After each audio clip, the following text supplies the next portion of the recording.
Pelo sinal da Santa Cruz, livrai-nos Deus nosso Senhor dos nossos inimigos. Em nome do Pai, do Filho e do Espírito Santo. Amém.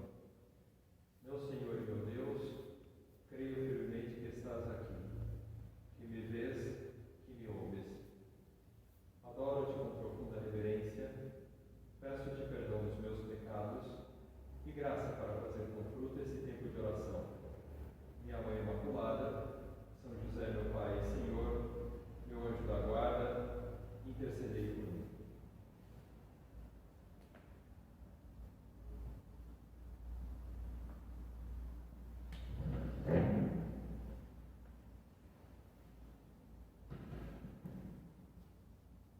Nesse mês de junho, o tema do nosso recolhimento será o Espírito Santo. Hoje, terça-feira, dia 2 de junho, faz 2 dias, domingo, último domingo, nós tivemos a festa do Pentecostes, a vinda do Espírito Santo.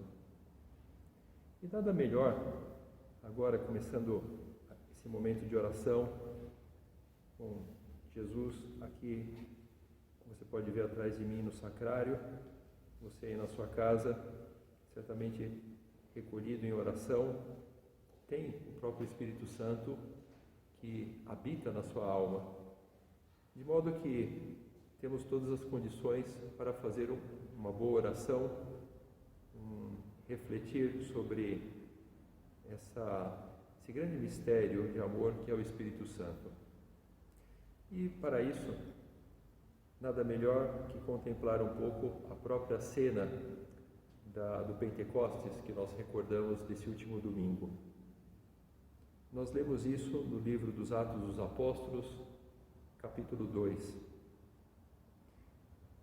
Jerusalém, naquele momento, havia judeus de diversas procedências. Vamos entender um pouquinho melhor as circunstâncias históricas. Primeiro, a festa do Pentecostes já existia antes do cristianismo. Era uma festa já do Antigo Testamento. E por ocasião dessa festa, muitos judeus de diversos pontos do Império Romano foram a Jerusalém. E os judeus, a língua deles havia sido o hebraico. Mas já fazia mais ou menos 400 anos que o hebraico era uma língua morta. Eles tinham o hebraico como a língua das Sagradas Escrituras, a língua também da liturgia, mas no dia a dia falavam outras línguas, dependendo do lugar em que estavam dentro do Império Romano. Os judeus da Grécia falavam grego, os judeus de Roma saberiam latim, e, em particular, os judeus da própria Terra Santa, como era o caso de Nosso Senhor Jesus Cristo, falavam o aramaico, que é uma língua aparentada com o hebraico, mas é uma outra. E de modo que os judeus já não tinham uma língua que os unia, ou, se quisermos dizer que o hebraico era a língua que unia os judeus, mas é mais ou menos como o latim hoje para nós, uma língua já morta, não é uma língua falada, e que se usa mais na liturgia ou no estudo das Sagradas Escrituras. Pois bem, e nesse contexto, os apóstolos reunidos, depois da ascensão do Senhor, eles tinham recebido a instrução de permanecer em Jerusalém, porque viria o Paráclito, o Espírito Santo, que eles ainda não sabiam bem como seria isso. E eles reunidos ali, numa casa, entra o Espírito Santo em forma de línguas de fogo. É verdade que nós temos um pouco de dificuldade para imaginar o Espírito Santo. Como seriam essas línguas de fogo? Enquanto Cristo, verdadeiro Deus, mas verdadeiro homem, não é difícil de imaginar como seria Cristo, ou o Pai, Todo-Poderoso, Criador, mas o Espírito Santo, nós temos pouca informação. Nós sabemos que ele veio ao mundo em forma de pomba, no batismo do Senhor, e depois agora, no momento do Pentecostes, desceu como línguas de fogo. O que são essas línguas de fogo? Difícil de imaginar.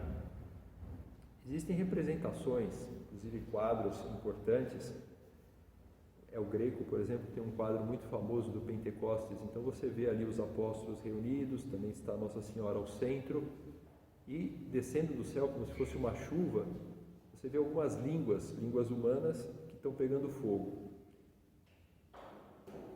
Mas essa imagem das línguas de fogo, nós entendemos melhor pelos efeitos que ela gerou.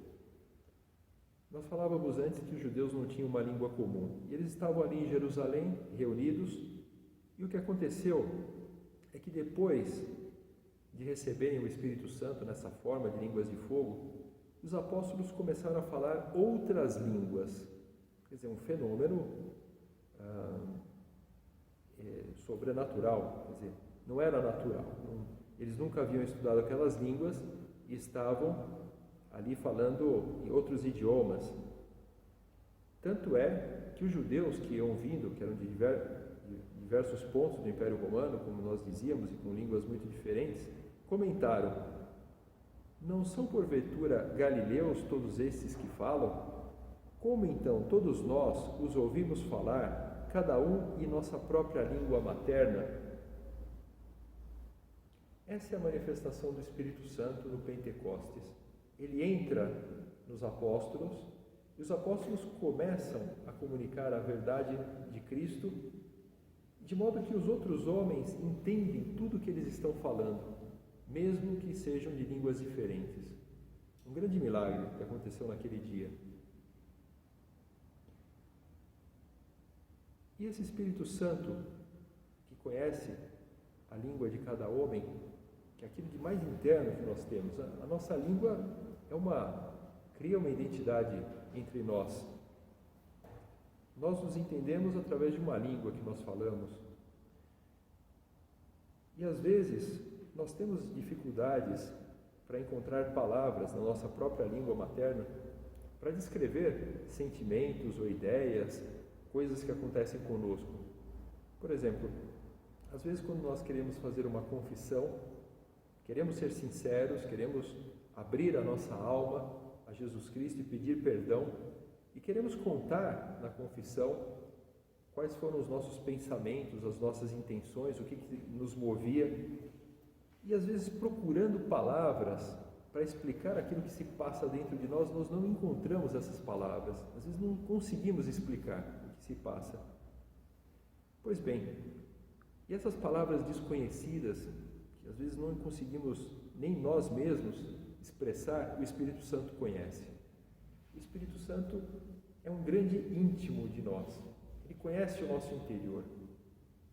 Ele veio ao mundo nessa forma de línguas de fogo, essa forma difícil de imaginar, mas muito fácil de compreender os seus efeitos. O Espírito Santo nos conhece, ele mora dentro da nossa alma, em graça. Quando fomos batizados, recebemos nosso Senhor na nossa alma, e essa graça foi crescendo ao longo da vida e é fortalecida através dos sacramentos, e nós temos ali o Espírito Santo morando na nossa alma, dentro de nós. E o que se trata, a grande missão de um cristão, é descobrir esse Espírito Santo. Se nós queremos ser muito santos, queremos ser pessoas melhores, boas, queremos nos identificar com Jesus Cristo, queremos ser perfeitos, como o nosso Pai Celestial é perfeito, conseguiremos isso se descobrirmos esse Espírito Santo que mora dentro de nós. O fundador do Opus Dei, São José Maria Escrivá, ele, no ano de 1932, ele tinha 30 anos, ele recebeu um conselho muito simples e muito oportuno para a vida espiritual dele. O confessor dele disse para ele que ele cultivasse a relação com o Espírito Santo, mas disse para ele: não fale, ouça-o. Quer dizer, o Espírito Santo está dentro de nós e está querendo dizer palavras para nós, palavras que ele conhece melhor que nós. E o conselho que o seu confessor deu foi esse: ouça o Espírito Santo, descubra o Espírito Santo dentro da sua alma. Esse é um belo conselho para nós. Quer dizer, como que nós podemos descobrir esse Espírito Santo que está dentro de nós? O Espírito Santo, como vocês sabem, ele tem muitos nomes. Ele é chamado de doador das graças, pai dos pobres, e também é conhecido como o santificador. Ele está aqui dentro de nós para nos santificar. E o que nós devemos fazer é abrir a nossa alma para escutar essa voz do Espírito Santo. O ano de 1932, para São José Maria Escrivá, foi muito importante por ter recebido esse conselho do seu confessor e por uma outra coisa que também que ele descobriu naquele ano. Naquele ano foi publicado na Espanha um pequeno livro, com o título de Decenário do Espírito Santo, de uma senhora chamada Javiera del Valle, que agora eu não tenho informação aqui, mas se não me engano, ela faleceu no próprio ano de 32. Talvez ela não tenha nem visto o seu livro publicado. E essa senhora não era uma intelectual. Ela era uma senhora que nunca tinha estudado teologia, que tinha pouca instrução, mas ela, ao longo da vida, ela foi cultivando essa relação com o Espírito Santo. Ela ia ouvindo o Espírito Santo dentro da sua alma, sem fenômenos místicos, de forma muito simples, natural, mas ela ouvia essas inspirações.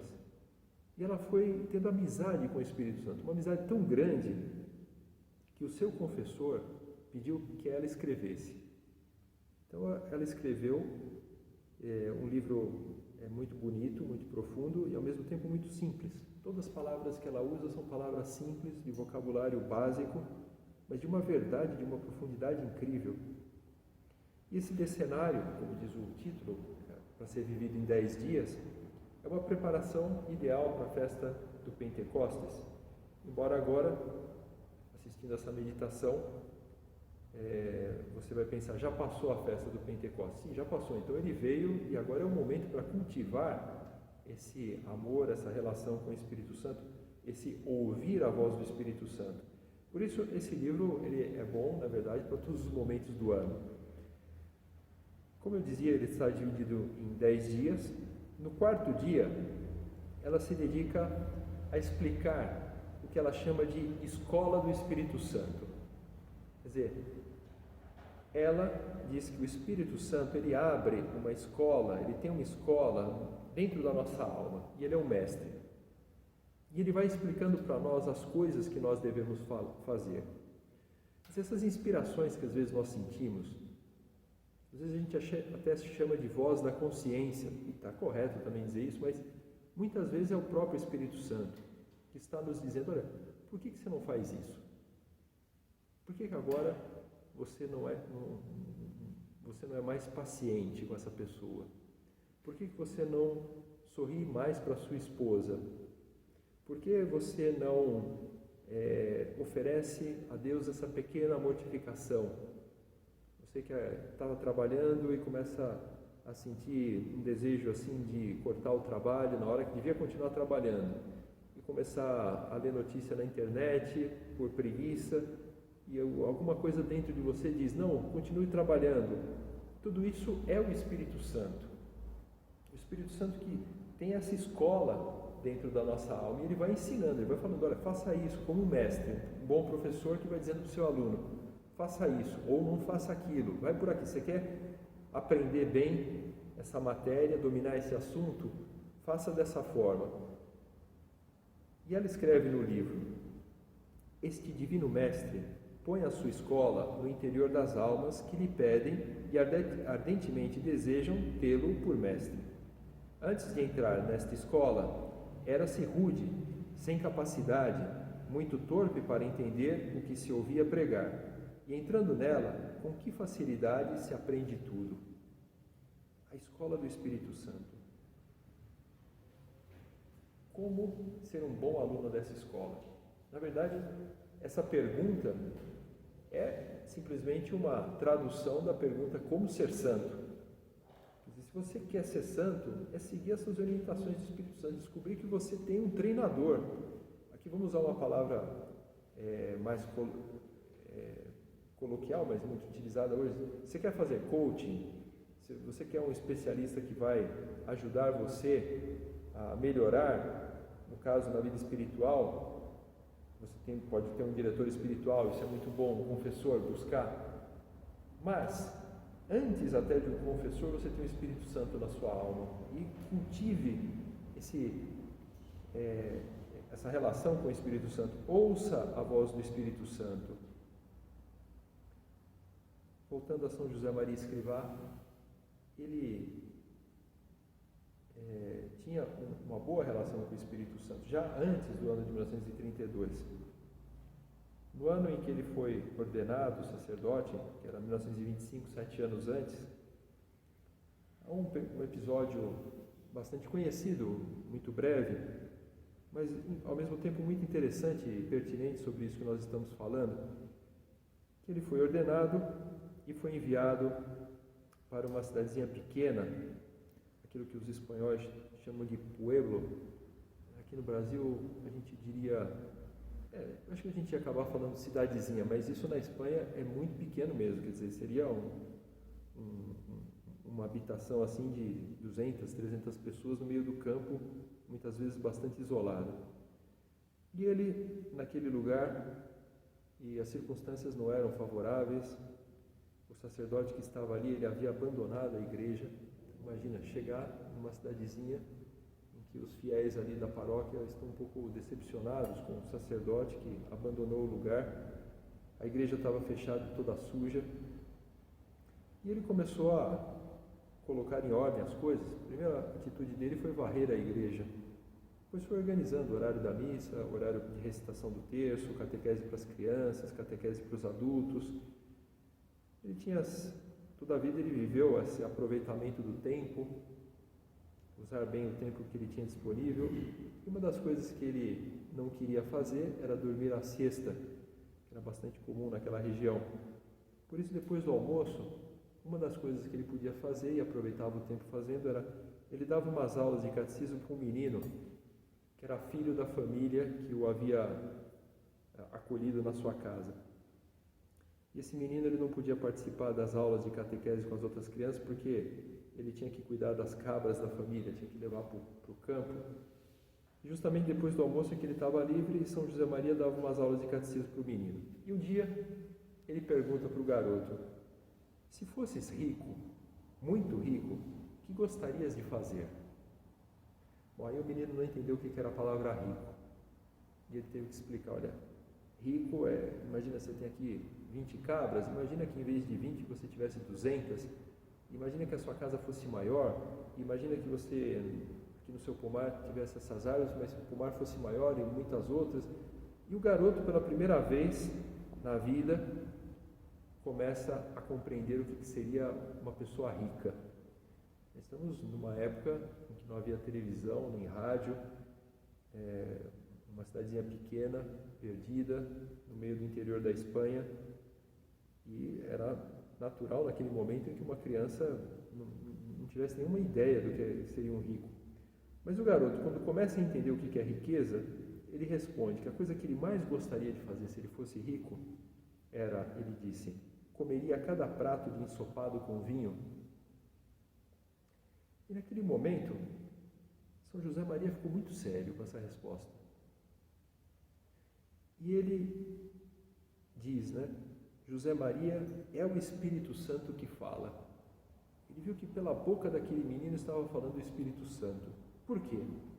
Porque ele viu que todas as ambições humanas, todos esses desejos que nós temos no nosso coração, na verdade, não passam de ensopado com vinho. Um prato assim bastante simples, do campo, daquela região da Espanha, não tinha nada de especial, não era um prato sofisticado, e o sonho daquele garoto era pratos de ensopado com vinho. Mas depois ele via, São José Maria via com essa clareza que o Espírito Santo estava dizendo para ele, olha, todas as loucuras humanas, os grandes desejos de riqueza, de poder, de glória, satisfação do prazer, honra, sabedoria humana, não estou falando aqui da sabedoria divina, que é no tom do Espírito Santo, tudo isso não passa de ensopado com vinho. Mas o interessante é que São José Maria via o Espírito Santo mesmo nessas coisas triviais, que talvez outra pessoa não notasse. Talvez uma outra pessoa pensasse, mas que menino ignorante, ele não sabe nem o que é a palavra rico. E São José Maria via, é o Espírito Santo que fala. Boa pergunta que nós podemos nos fazer, e nós? Nós descobrimos o Espírito Santo falando dentro da nossa alma ou através de outras pessoas? Às vezes nós podemos julgar as pessoas com facilidade e não aceitar o que as pessoas dizem. Podemos pensar, não, mas ele está dizendo isso porque ele pensa assim, ou ele tem implicância comigo. Será que não é o Espírito Santo que às vezes vai falando? Pelas pessoas mais diversas. Pode ser pelo seu chefe, um colega de trabalho. Um dia que a sua esposa falou alguma coisa e você nem gostou do que ela falou. Você falou, não, essa é a mania dela. Será? Ou então foi o seu filho pequeno, de pouca idade, que um dia fala uma coisa e você pensa, não, isso é coisa de criança. Será? Será que não é o Espírito Santo, inclusive no caso das crianças, que às vezes está falando pela boca das crianças? A questão é, eu quero ouvir a voz do Espírito Santo? Será que eu tenho medo? Porque, claro, a voz do Espírito Santo, a voz de Deus, ela é comprometedora. Ela começa a mostrar coisas que às vezes nós não queremos mudar. E quanto mais velhos ficamos, mais a nossa tendência a se apegar ao nosso modus operandi, o nosso modo de agir, de ver o mundo, as nossas opiniões, é mais forte. O Espírito Santo, ele vai agindo através de dons que ele vai dando para a pessoa. Esses dons são interiores, são luzes que ele vai acendendo na nossa alma. O mesmo livro que eu dizia antes, do Decenário do Espírito Santo, a autora diz que o seu modo de ensinar naquela escola é por meio de uma luz clara e bela que ele põe no entendimento. Quer dizer, a nossa inteligência fica iluminada, nós começamos a compreender melhor as coisas. Esses são os dons do Espírito Santo. Já ouviu falar dos dons do Espírito Santo? São 7 dons, né? Como é que eles funcionam? São Tomás de Aquino, na sua famosa Suma Teológica, ele faz uma explicação interessante e muito simples sobre os dons do Espírito Santo. Ele diz que nós nos movemos por 2 princípios. Quer dizer, quando nós agimos, atuamos, tem duas fontes da nossa ação, uma interna e outra externa. A interna é a nossa inteligência. Então, nós temos inteligência, vamos vendo as pessoas, as situações, aquilo que nós devemos fazer e vamos decidindo como agir. Agora ele diz, existe também uma outra fonte externa, que é o próprio Deus, e que ele age sobre a nossa alma diretamente. E aí ele explica que, para ajudar a nossa inteligência, para que a nossa inteligência funcione melhor, nós podemos desenvolver as virtudes. As virtudes, elas são isso, são o aprimoramento da inteligência. A prudência, que faz referência direta à inteligência, e depois as outras virtudes, como a justiça, a fortaleza, a temperança, é a atuação da inteligência em outras faculdades ou potências da alma. Muito bem. E ele diz que uma coisa muito parecida acontece com os dons do Espírito Santo. Os dons, eles vêm para aperfeiçoar, não a inteligência, mas essa ação exterior de Deus. Quer dizer, Deus que vai agindo exteriormente na nossa alma, ele vai colocando esses dons para que nós entendamos melhor a sua ação. Por isso, São Tomás define os dons como perfeições que dispõem o homem a seguir bem o impulso do Espírito Santo. O Espírito Santo vai nos guiando e os dons servem para isso, vão nos ajudando a compreender melhor como que é essa orientação do Espírito Santo. Uma comparação que nós podemos fazer para ajudar um pouquinho, né? A teologia às vezes pode se transformar numa ciência abstrata e fica um pouco difícil. E não se trata disso, até porque aqui também não é uma aula de teologia, é uma meditação, nós queremos fazer a nossa oração, mas fazemos a nossa oração melhor quando entendemos melhor quem é Deus. E se nós entendemos melhor a ação do Espírito Santo, também a nossa oração sairá melhor. E a comparação que eu faço é uma comparação simples, que é uma experiência que nós temos agora bastante nas cidades, como em São Paulo, que é o uso do Waze. Então, esse aplicativo, esse tipo de GPS, que quando nós queremos ir de um ponto ao outro da cidade, nós colocamos ali no nosso telefone, ele traça uma rota, um caminho, para que nós nos desloquemos pela cidade. Isso não quer dizer que você deve renunciar à sua inteligência, não. O Waze vai te propor um caminho, você pode seguir ou não. Inclusive, às vezes pode acontecer que o Waze se perca. Então você tem que estar atento, você tem que continuar usando a sua inteligência. A ação do Espírito Santo é um pouco semelhante à do Waze, com algumas ressalvas. Eu acabei de dizer que o Waze às vezes se engana, o Espírito Santo nunca se engana. Mas uma coisa é verdade, que ele, o Espírito Santo, é uma orientação externa, que não é da nossa inteligência, mas que vem, ilumina e ajuda a nossa inteligência. Então, da mesma forma que quando eu quero ir a algum lugar da cidade, eu faço duas coisas, eu penso no que eu estou fazendo, eu até posso conseguir ir até aquele local que eu já conheço, sem o Waze, mas o Waze pode me ajudar. O Espírito Santo, ele fornece um complemento, e às vezes um complemento muito importante para a nossa inteligência, para que nós compreendamos melhor o que está acontecendo à nossa volta. E como eu dizia, a comparação tem os seus limites, porque o Espírito Santo nunca erra. Nós podemos sempre pedir todos os dias que o Espírito Santo nos ilumine. Por isso essas orações, vem o Espírito Santo, ilumina a nossa alma, ilumina o nosso entendimento, ilumina o nosso coração. São expressões desse desejo de que o Espírito Santo esteja perto de nós e nos ajude a descobrir o caminho, a descobrir a rota, não de um local a outro da cidade, mas uma rota muito mais importante, que é da onde nós estamos até o céu, onde nós queremos chegar. Como que nós traçamos esse caminho? O Espírito Santo é que sabe, nem nós sabemos. Temos uma certa ideia do que a gente deve fazer. A gente já sabe, bom, tem que ver os mandamentos, tem que evitar o pecado, mas mais especificamente, o que eu devo fazer agora, nesse momento? O Espírito Santo vai nos ajudando. Por isso, grande parte da atuação do cristão é descobrir o Espírito Santo. Quer dizer, um cristão que pensasse que a vida cristã é só respeitar os 10 mandamentos e não pecar, ou inclusive que ele descobrisse um pouco mais, que ele falasse, não, também existem as virtudes, são importantes, sim.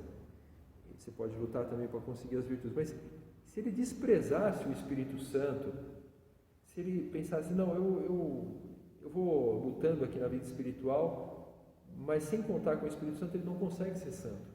Também o São Tomás de Aquino, na Suma Teológica, na mesma questão que eu fazia referência antes, ele põe isso de forma muito clara, ele diz, é impossível a salvação eterna sem os dons do Espírito Santo. Ninguém precisa ficar preocupado, porque você recebeu os dons do Espírito Santo no seu batismo. Mas o importante é descobrir esses dons dentro da nossa alma. Que São Tomás diz, essa condução racional, quer dizer, a nossa inteligência não basta, se não vier do alto o instinto e a condução do Espírito Santo. E aí ele lembra um versículo muito bonito da carta aos Romanos, do capítulo 8, o famoso capítulo 8, que fala da filiação divina. Os que são conduzidos pelo Espírito de Deus, esses é que são filhos de Deus, e se filhos, também herdeiros. Quer dizer, se queremos ser filhos de Deus, é deixar que o Espírito Santo atue na nossa alma. Descobrir o Espírito Santo, ouvir a sua voz, não dizer não, ser generosos. Pensamos na nossa mãe, Santa Maria, ela que é modelo de tudo para nós, mas também modelo de docilidade ao Espírito Santo. Quando ela recebeu o anúncio de São Gabriel, ela ouviu que o Espírito Santo descerá sobre ti e a virtude do Altíssimo te cobrirá com a sua sombra. Ela recebeu um grande dom do Espírito Santo, tão grande que esse Espírito Santo que ela recebeu trouxe a segunda pessoa da Santíssima Trindade para a sua alma. Peçamos a ela que nos ajude também a ouvir e ser generosos e fiéis ao Espírito Santo que está na nossa alma.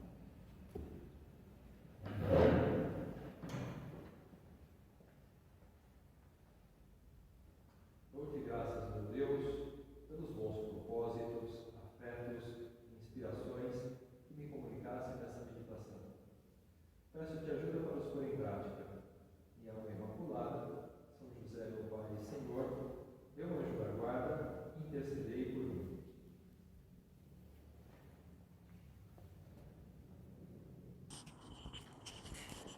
Exame.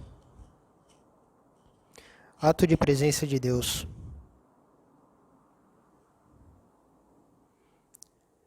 Acredito que no batismo, Deus Pai tomou posse da minha vida, incorporou-me a Cristo e me enviou o Espírito Santo para me santificar. Ofereço todas as manhãs a minha vida, os meus pensamentos, palavras e ações a Deus, de quem tudo recebo.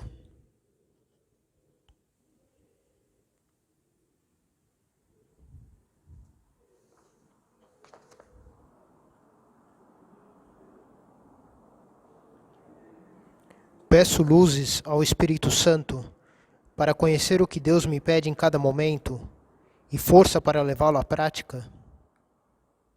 Estou convencido de que, como ensina São José Maria, todos os momentos e circunstâncias da vida são ocasião de amar e de servir a Deus e ao próximo.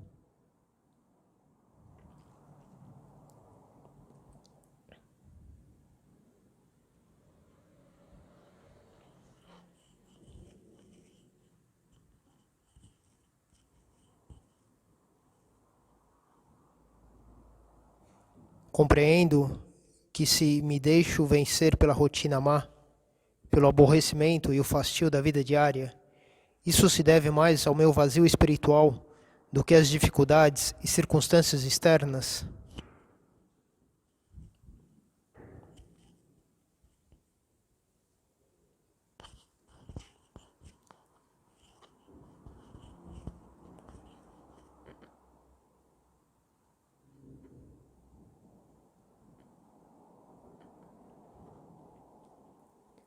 Sei que Deus chama a todos os batizados a uma vida santa.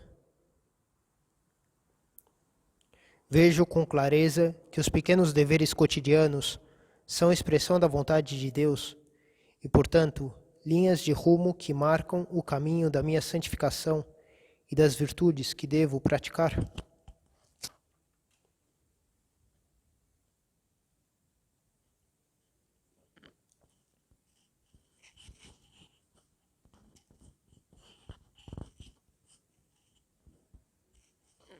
Procuro cumprir os meus trabalhos com perfeição, não como quem sacode um peso, mas esforçando-me para realizar uma tarefa acabada em todos os seus pormenores, uma obra digna de ser oferecida a Deus.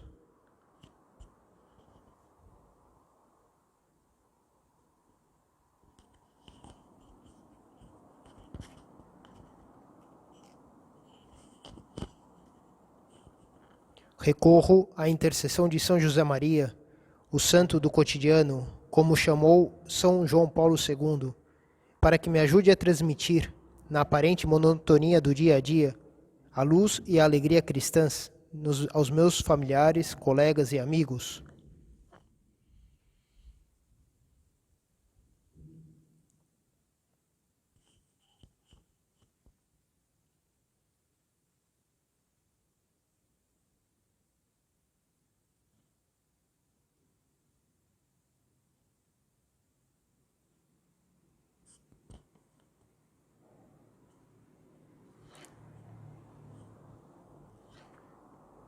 Sou consciente de que as tarefas do lar também são obrigação minha, e não só de minha esposa.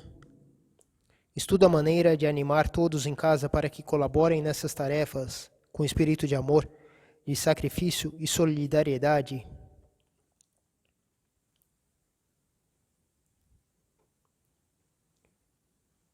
Descubro na dedicação à família, mesmo nas coisas mais materiais, uma parte indispensável do meu caminho de santificação. Dou o bom exemplo aos meus filhos.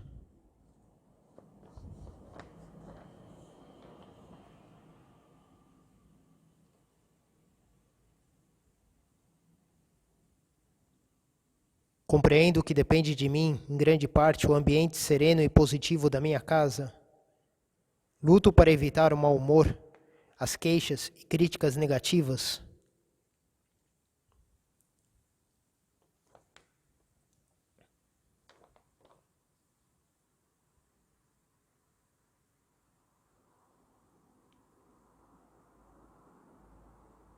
Esforço-me por encontrar tempo para me dedicar, com diálogo particular e exclusivo, à minha esposa e a cada um dos meus filhos.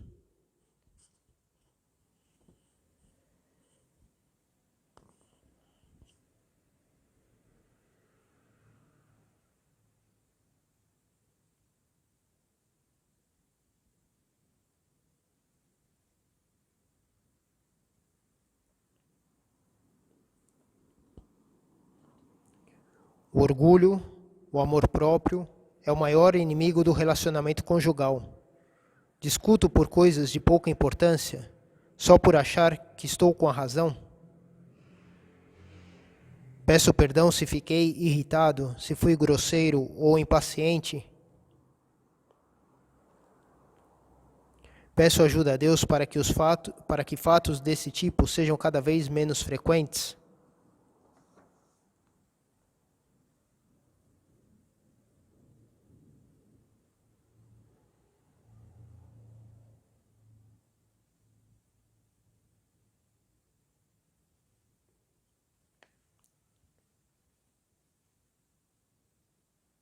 Nesse mês de junho, dedicado ao coração de Jesus, peço a Nosso Senhor que me conceda um coração generoso e bom, capaz de se compadecer das dificuldades, penas e defeitos dos outros, tanto na família como no trabalho.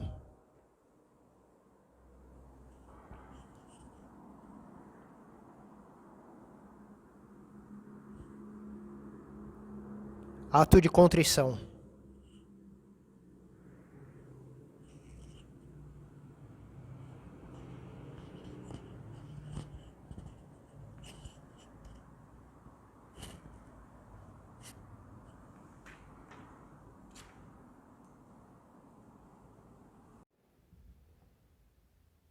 Pelo sinal da Santa Cruz, livrai-nos Deus nosso Senhor dos nossos inimigos. Em nome do Pai, do Filho e do Espírito Santo. Amém. Meu Senhor e meu Deus, creio firmemente que estás aqui, que me vês, que me ouves. Adoro-te com profunda reverência, peço-te perdão dos meus pecados e graça para fazer com fruto este tempo de oração. Minha Mãe Imaculada, São José, meu Pai e Senhor, meu anjo da guarda, intercedei por mim.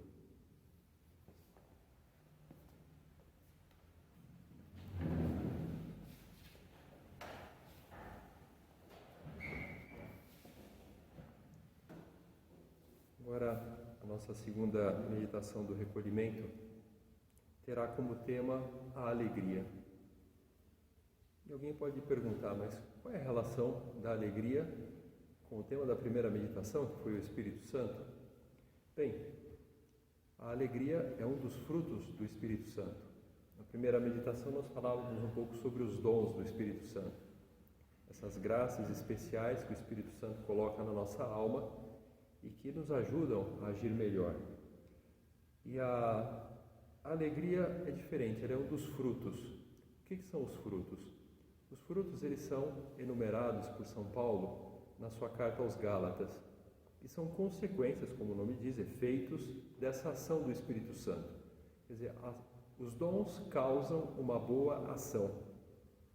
E essa boa ação, por sua vez, causa alguns efeitos ou frutos que que vem dessa ação do Espírito Santo. Um deles é a alegria. E podemos também nos perguntar, bem, mas se isso é um fruto do Espírito Santo, eu não tenho muito o que fazer nessa história. Quer dizer, se o Espírito Santo vai agindo na minha alma, vem a alegria? Sim, é verdade. Mas, assim como os dons, que também são dons, são dados pelo Espírito Santo, não somos nós que fabricamos, o que acontece é que nós podemos criar as condições para que o Espírito Santo possa trabalhar na nossa alma. Fazendo uma comparação, a clássica comparação da espiritualidade, a nossa alma é como um campo. E o que faz germinar as plantas e dar frutos não é o próprio agricultor, mas é a ação da chuva, da própria terra, dos nutrientes que está na terra. Tudo isso é que vai fazer com que a planta dê o seu fruto. Agora, o agricultor ele pode facilitar as coisas.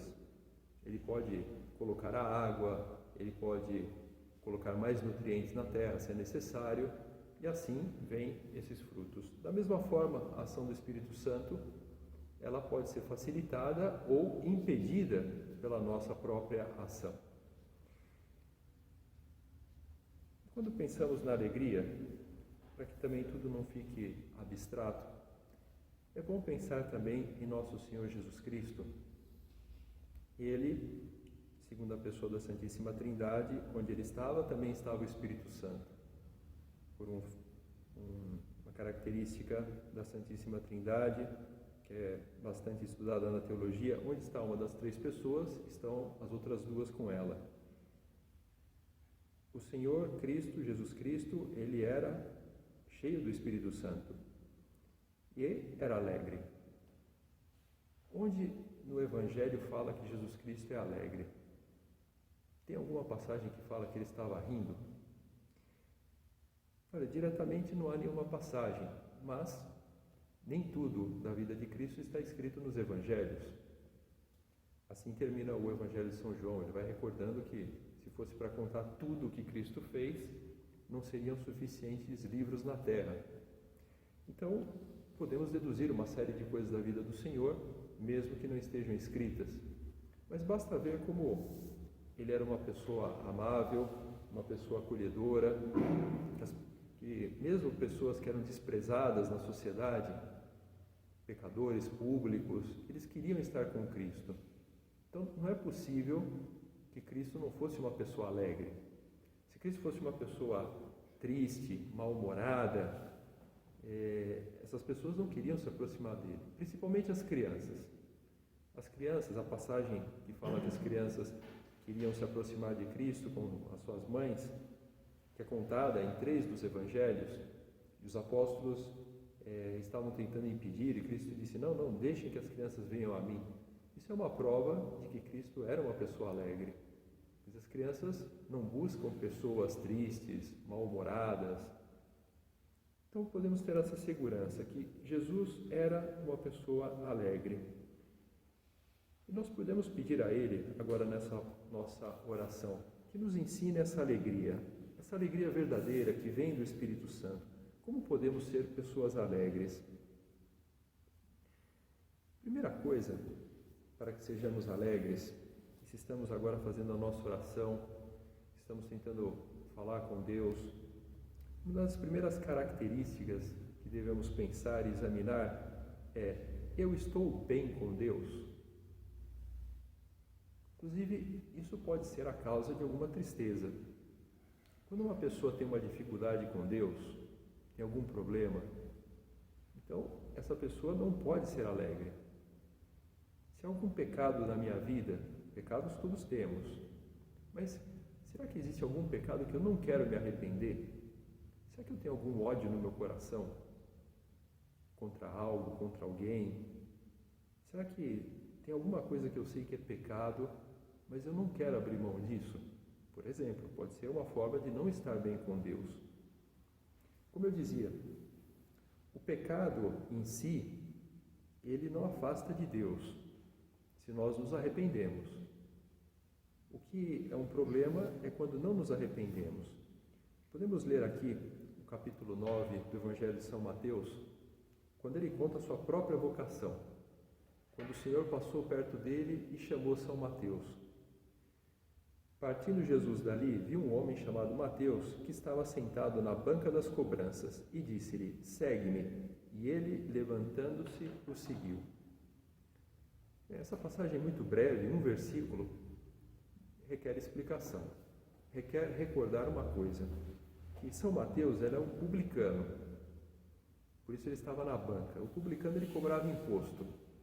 Era uma figura que existia em todo o Império Romano, não era exclusiva da Terra Santa. E o que acontecia com esses cobradores de impostos é que eles cobravam em geral mais e acabavam extorquindo o dinheiro das pessoas e eram odiados, não só na Terra Santa, mas em todo o Império Romano. E São Mateus, ele tinha essa profissão. E Jesus vai e convida para ser um dos seus apóstolos, um dos 12, uma das colunas fundamentais da igreja, um homem que em geral era considerado pecador. Nós nos recordamos de outras passagens do Evangelho, quando Nosso Senhor encontra Zaqueu, que esse, além de publicano, era chefe dos publicanos, então era mais pecador ainda. E como eles eram odiados, esses publicanos. Mas Jesus vai e convida São Mateus. E o que acontece em seguida é interessante. Aconteceu que, estando Jesus sentado à mesa em casa deste homem, São Mateus, vieram muitos publicanos e pecadores e se sentaram à mesa com Jesus e com seus discípulos. Quer dizer, São Mateus fez uma festa. São Mateus devia estar muito feliz, ele também alegre, porque Jesus se aproximou dele e o convidou para segui-lo mais de perto. E São Mateus deu uma festa, deu um banquete na casa dele.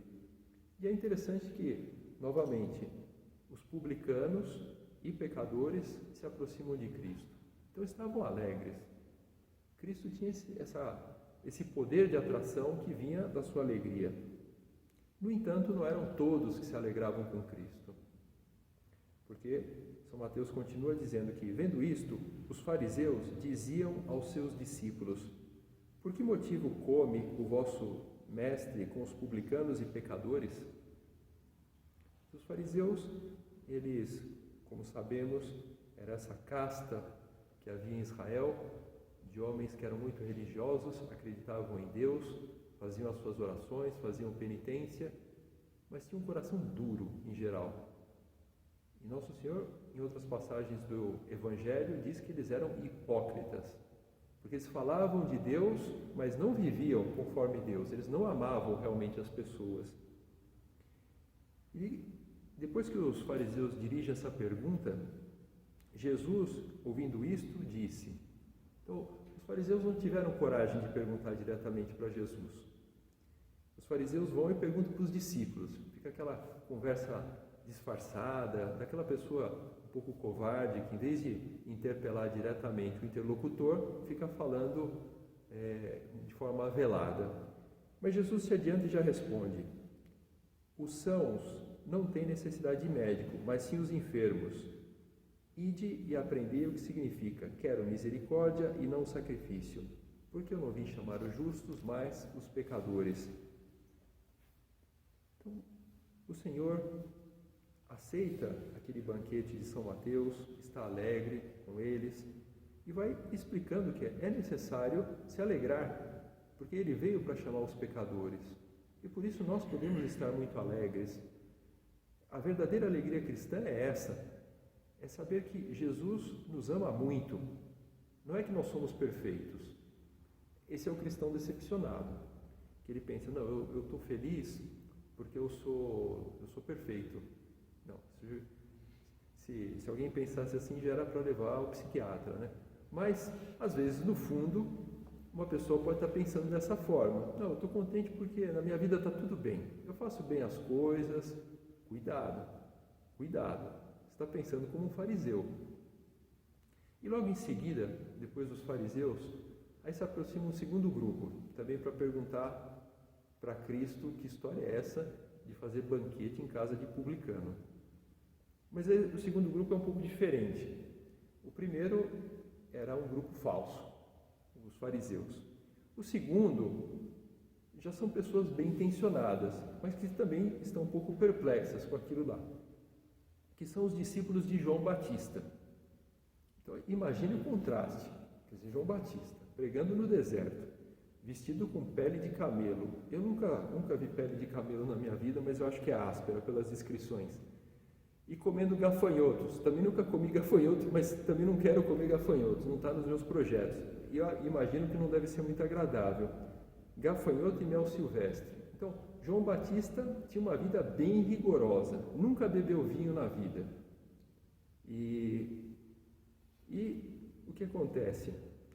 Os seus discípulos chegam e, vendo a cena, acham um pouco estranho. Espera aí, não estou entendendo. Se o nosso mestre, que é o precursor, que está preparando, que vai vir o Messias, ele já é tão rigoroso, talvez na cabeça deles eles pensassem, bom, quando chegar o Messias, então, acho que não vai ter nem gafanhoto. E eles perguntam, então, foram ter com ele os discípulos de João e disseram-lhe, qual é a razão porque nós e os fariseus jejuamos e os teus discípulos não jejuam? E Jesus responde, porventura podem estar tristes os companheiros do esposo enquanto o esposo está com eles? Jesus faz uma comparação que era muito clara para eles naquela época. Num casamento, no dia do casamento, os amigos do esposo, do noivo, eles estão alegres. Eles não vão tristes para o casamento do amigo, dar os seus pêsames, né? Não, eles estão felizes, alegres. E o Senhor faz essa comparação, dizendo, não, olha, eu estou aqui nesse mundo e isso aqui está como uma festa de casamento. É para se alegrar mesmo, explica para os discípulos de João Batista. Então, o Senhor, Ele nos ensina o caminho da alegria. Mas é uma alegria verdadeira, essa alegria que vem de um encontro com Ele. Por isso, se nós queremos que a nossa vida seja uma vida alegre, se nós queremos que o Espírito Santo trabalhe na nossa alma e dê fruto, dê esse fruto maravilhoso que é o fruto da alegria, nós devemos também nos perguntar, mas como está o meu encontro com Cristo? Porque o encontro com Cristo é também a ocasião propícia para que o Espírito Santo derrame os seus dons na nossa alma. Por exemplo, sendo mais objetivo, para não ficar em termos genéricos, como está o meu encontro com Cristo nos sacramentos? É verdade que agora, em tempos de confinamento, estamos vivendo uma época de exceção. E já falamos disso no mês passado, mas eu sinto esse desejo de encontrar Cristo. Eu sinto o desejo de fazer a comunhão. Se você não pode comungar agora, porque não há nenhuma igreja aberta que você possa assistir à missa, faça a comunhão espiritual. Como está o meu encontro com Cristo na oração? Isso sim, mesmo nessa época de confinamento, é possível fazer. Seja a oração vocal, se você recita o terço, outras orações, o Pai Nosso, ou a oração mental, uma meditação como essa que nós estamos fazendo agora. Eu encontro Cristo todos os dias, eu encontro Cristo nas páginas do Evangelho. Esse é o momento de começar a minha alegria. Quer dizer, se o cristão está esperando ganhar na loteria para ficar alegre, as chances disso acontecer são baixas. É melhor que você não espere esse momento. É melhor que você já comece a trabalhar com os recursos que você tem, que são muito bons, são os melhores possíveis. É melhor encontrar Cristo nas páginas do Evangelho, na oração, nos sacramentos, do que ganhar na loteria. É verdade. Porque o bem de graça supera qualquer bem material. É claro que se a gente ganhar na loteria, a gente vai ficar alegre também, mas o bem espiritual é sempre superior. E é possível uma verdadeira alegria, a alegria cristã, essa alegria que vem do Espírito Santo, ela é compatível com as dificuldades, os problemas, as aflições que aparecem na nossa vida? Porque essa também é uma pergunta que nós nos fazemos, todos os cristãos, inclusive os sacerdotes. Mas com essas coisas, às vezes, que me desagradam, que me deprimem, que me desanimam, eu posso realmente ser alegre? Podemos analisar um pouquinho agora tudo isso. Quando pensamos que existem dificuldades ou problemas, se nós começamos a nos perguntar, mas exatamente qual é a causa disso? O que eu chamo de aflição? O que está causando essa aflição que eu sinto? Muitas vezes, podemos chegar à conclusão que é uma determinada pessoa. Pode ser algum problema de relacionamento que nós temos com uma pessoa. Pode ser no trabalho, pode ser na própria família, talvez com um vizinho. Mas, em geral, nos irritamos com pessoas. Alguém vai falar, não, mas eu me irrito também com o meu carro, com o meu celular, quando eu tenho uma dor de cabeça. Sim, mas é um pouco diferente. Quando a irritação não tem uma cara humana, mais ou menos nós sabemos, olha, não há o que fazer, aguenta.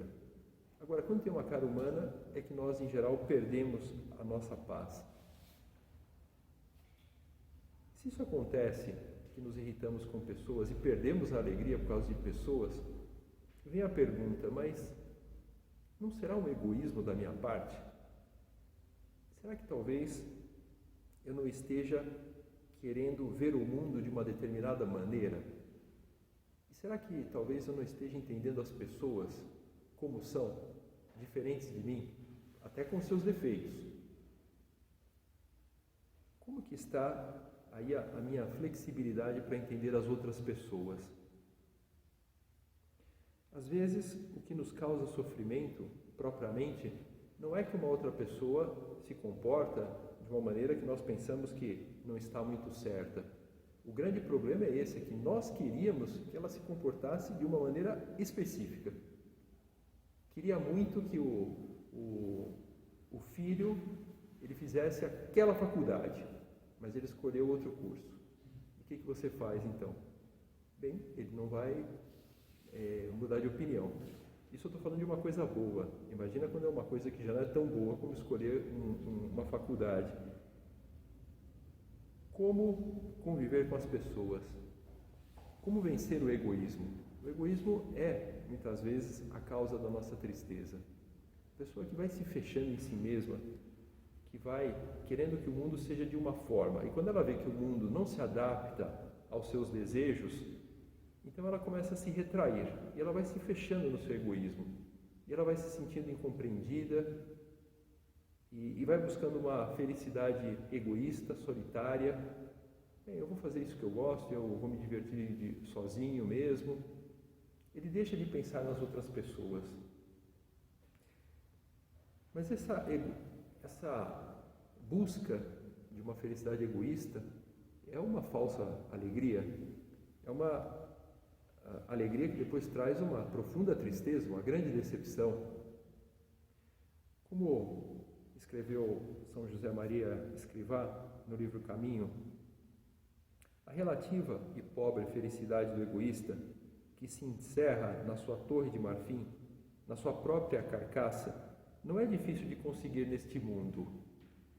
Palavras muito claras, palavras que provavelmente nós temos essa experiência. De alguma vez que nós nos encerramos na nossa carcaça e pensando que íamos ser felizes, e depois a gente começa a descobrir que não somos felizes. Mas a felicidade egoísta não é duradoura. Será que queres perder, por essa caricatura do céu, a felicidade da glória que não tem fim? Caricatura do céu. Também essa é a causa de muitas tristezas, porque nós desejamos o céu. Nosso coração foi feito para amar. Como diz Santo Agostinho no começo das Confissões, fizeste-no, Senhor, para ti, e o nosso coração está inquieto enquanto não descansar em ti.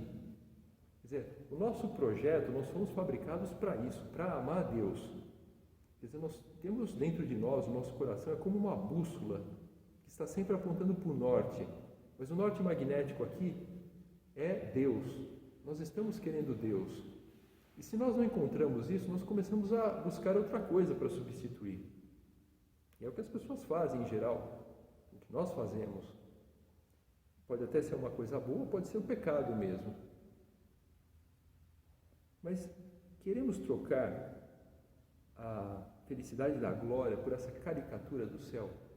Queremos viver uma vida de egoísmo, de tristeza, ou queremos encontrar a verdadeira alegria? A verdadeira alegria é esse descobrir as outras pessoas, sair de si mesmo.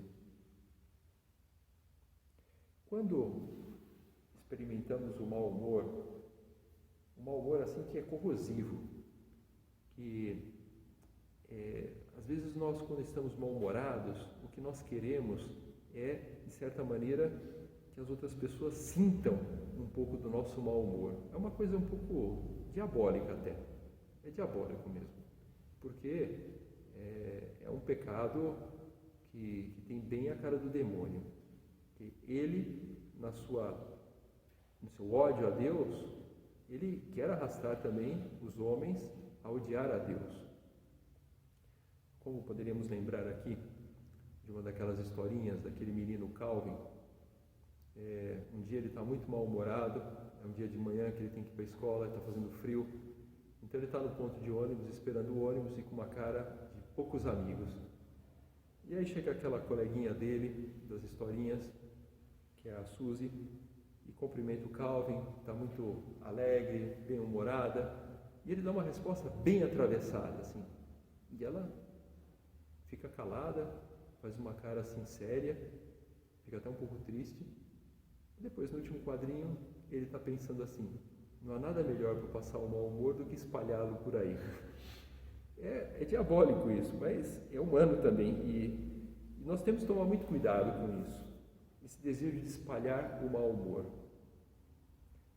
E é uma tentação que todos temos, até os santos. São José Maria Escrivá conta, uma vez ele era jovem, mas já era sacerdote, e ele sentiu essa tentação do mau humor.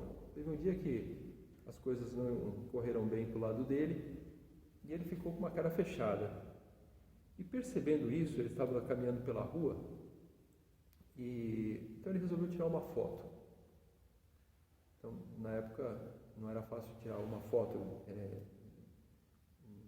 você tinha que ir até uma dessas lojas de um fotógrafo, e as fotos também eram de pouca qualidade, preto e branco. Mas ele foi lá e tirou essa foto porque ele queria fazer uma coisa. Ele queria tirar uma foto de mau humor para ver como é que era a cara dele. Não só para ver, porque isso ele podia ver no espelho, mas ele queria guardar como uma recordação. Ele tirou essa foto e colocou na carteira dele e levou por um certo tempo. Então depois ele olhava sua própria cara de mau humor e dava risada, e o ajudava a lembrar a importância da alegria e do sorriso. E nós? Quer dizer, nós já olhamos para a nossa cara de mau humor? Porque às vezes nós temos medo de enfrentar a nossa própria cara mal-humorada. Ou às vezes nós estamos justificando, dizendo: não, claro, eu estou de mau humor porque essa outra pessoa aqui não entende, eu já falei 10 vezes, mas ela não muda o comportamento dela, então ela colabora com o meu mau humor, inclusive eu vou manifestar para que ela veja mesmo que ela está me irritando. Como enfrentar o mau humor? Novamente, olhar para Cristo. Quer dizer, Cristo era a pessoa que tinha todos os motivos para estar mal-humorada.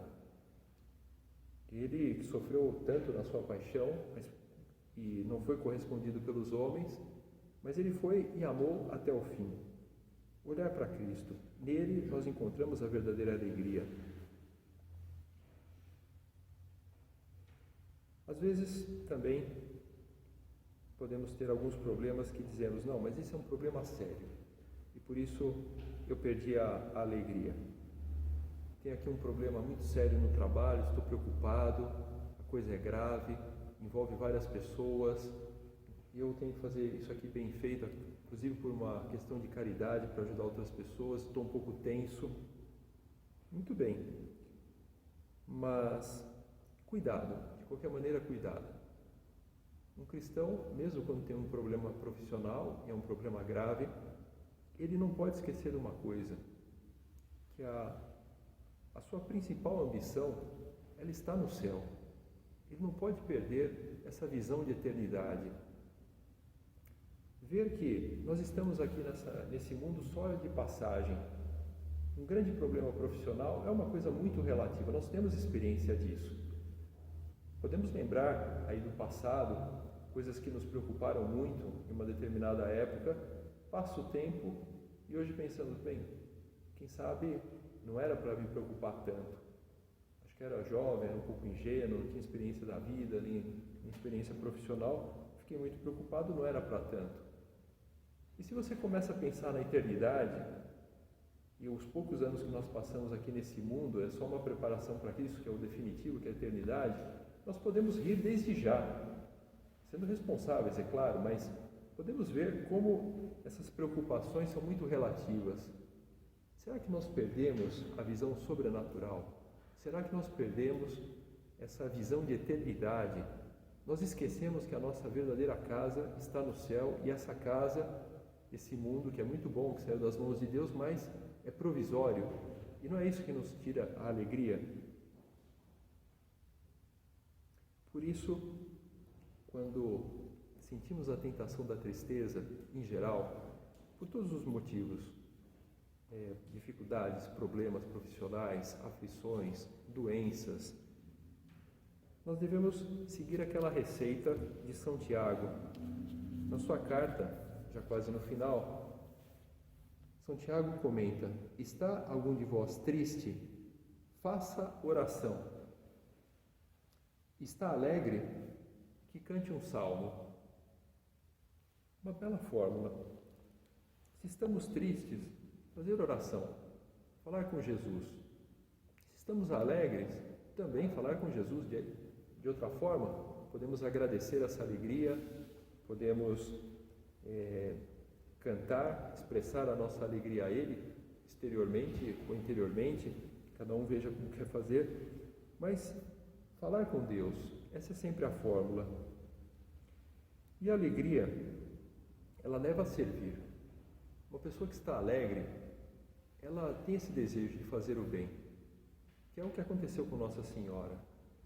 Na outra meditação, quando acabávamos, lembrávamos que o Espírito Santo desceu sobre ela e a sombra do Altíssimo a cobriu, e assim ela concebeu. E assim Jesus entrou nesse mundo.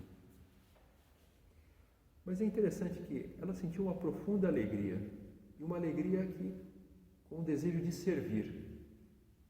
O Evangelho nos conta que Maria se levantou e foi às pressas às montanhas, a uma cidade de Judá. Foi à casa da sua prima Isabel. Ela sabia que Isabel ia ter uma criança e queria ajudar. E ficou ali 3 meses servindo na casa e ajudando a sua prima. Mas quando ela chega à casa, Santa Isabel cumprimenta com entusiasmo a mãe do Messias e ela recita, ou ela disse palavras que depois se tornaram um hino, que é o conhecido como Magnificat. A minha alma glorifica o Senhor e o meu espírito exulta de alegria em Deus meu Salvador. Nossa Senhora experimentou uma grande alegria. Ela, que estava ali com o Verbo dentro dela, sentia essa grande alegria da presença de toda a Santíssima Trindade na sua alma. E essa alegria a levava a servir, a querer ajudar a sua prima. Uma bela maneira de vivermos a alegria, esse fruto do Espírito Santo, pedindo a Nossa Senhora que nos ensine a imitá-la e ser bons filhos, alegres e com o desejo de servir todas as pessoas.